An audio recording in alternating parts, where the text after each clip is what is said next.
Hello everyone, জীবনের প্রথমবার আজকে কিছু নতুন বানাতে চলেছি। চলো তোমাদের সাথেও শেয়ার করব।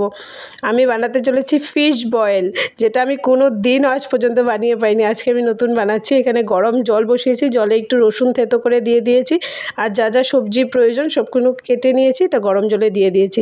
জানো তো, আমি এটা বানানোর কোনো রেসিপিই জানি না, আমি সবটুকু ইউটিউব দেখে দেখে।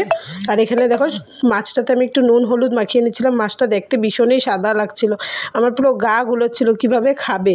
ইউটিউবে শুধু নুন মাখিয়েছিল, কিন্তু আমি একটু নুন হলুদও দিয়ে দিয়েছি, আর সবজিটাতে একটু নুন দিয়ে দিয়েছি যাতে সবজিটা তাড়াতাড়ি সিদ্ধ হয়ে যায়। এখানে সবজিটা সিদ্ধ হয়ে গেলে আমি মাছটা দিয়ে দেবো। আমি কিন্তু এরকম বয়েল খেতে একদম ভালোবাসি না। তোমরা কে কে এরকম বয়েল খেতে ভালোবাসো অবশ্যই কমেন্ট করো। আর যদি এটা রেসিপি কেউ জেনে থাকো অবশ্যই আমার সাথে শেয়ার করো। দেখো, এখানে আমি মাছটাও দিয়ে দিয়েছি, এটা একটু ফুটে যাবে। আর এটাতে একটু আমি ধনেপাতাও অ্যাড করে দিচ্ছি, জিরের গুঁড়ো। আমি বুঝতেই পারছিলাম না কী টেস্টে খাবে, এটা কীভাবে খাবে, কিছুই তো দেওয়া হয়নি যাতে ফ্লেভারটা ভালো আসে।